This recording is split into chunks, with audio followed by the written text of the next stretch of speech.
परिस्थिती तिकडली एकंदर बघायला गेलं तर थोडी घबराटीची आहे.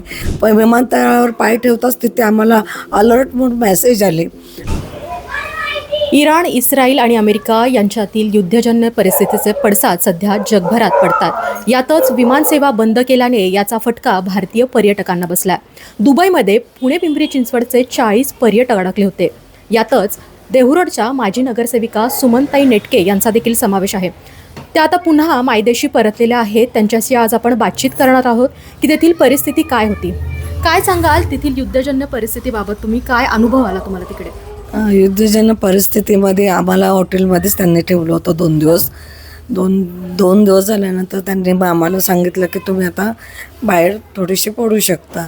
पण परिस्थिती तिकडली एकंदर बघायला गेलं तर थोडी घबराटीची आहे.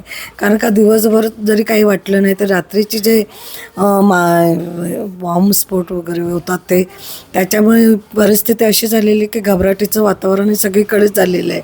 आणि जास्त करून त्यांनी टार्गेट हे विमानतळाच्या इथे केल्यामुळे सगळ्या प्रवासी आहेत ते आम्ही जातो तिकडे, पण प्रवाशांना ही भीती बसलेली की आम्ही सुखरूप मायदेशी परततो की नाही. कारण का ज्यावेळेला आमचं विमानाचं तिकीट झालं आणि आम्ही पाय ठेवला विमानतळावर, पण विमानतळावर पाय ठेवताच तिथे आम्हाला अलर्ट म्हणून मेसेज आले. आणि त्यानंतर तिकडल्या लोकांनी आम्हाला, म्हणजे पोलीस लोक जे होते विमानतळावर, त्यांनी बाहेर जावं म्हटले आणि जी घबराट सुटली. तर त्या युद्धाच्यापेक्षा जास्त भीती ही वाटली आम्हाला की आम्ही चेंगरून मरतो की काय आता. पण त्यांनी 1 तासात आम्हाला पार्किंगमध्ये ठेवलं. परिस्थिती जेव्हा तिथे पूर्ण झाली त्यानंतर त्यांनी म्हटले की आता तुम्ही सुरक्षित आहात, तुम्ही आता विमानतळावर येऊ शकता. आणि तिथे येऊन मग आम्ही आमच्या वेळेनुसार जे विमानतळ इंडिगो होतो त्यात बसून मायदेशी म्हणजे सुखरूप पोचलो. मी हेच परमेश्वराचे आणि आपल्या सर्वांचे आशीर्वाद आभारी मानते की सर्वांच्या आशीर्वादाने आम्ही सुखरूप मायदेशी आलो आहे. आणि आता आमचं वातावरण आहे, घरात आहे, आता आनंदाचं आहे. मी सगळ्यांचे धन्यवाद मानते. तुम्ही 40 पर्यटक तिथे गेला होता, त्यातील सगळेच पर्यटक परत आलेत की काही आहेत तिकडे अजून? नाही, अजून 11 जण पर्यटक तिकडे आहेत आणि ते उद्या आपल्या मायदेशी परतणार आहे. आता तीच आम्हाला काळजी आहे की ते सुखरूप, जसे आम्ही सुखरूप आलो आहे तसे ते 11ही जण सुखरूप आमच्या मायदेशी यावे ही परमेश्वराला मी प्रार्थना करते.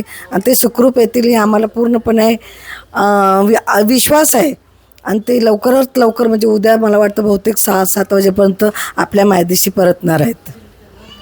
तिथल्या प्रशासनाने किंवा स्थानिकांनी तुम्हाला काही मदत केली का? ती कशा पद्धतीची होती? प्रशासनापेक्षा स्थानिकांनी जास्त मदत केलेली आम्हाला.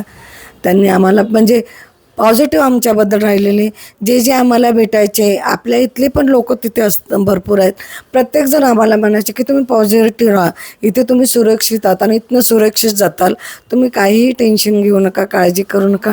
आणि त्यांच्या एका या पॉझिटिव्ह आहात, तुम्ही सुरक्षित आहात ह्या त्यांच्या बोलण्याने आम्हाला आनंद व्हायचा आणि आम्ही जास्त स्फूर्ती यायच्या अंगात. आणि त्यांच्या या स्फूर्ती पॉझिटिव्हमुळेच आम्ही आज आमच्या मायदेशी सुखरूप पोचलो आहे.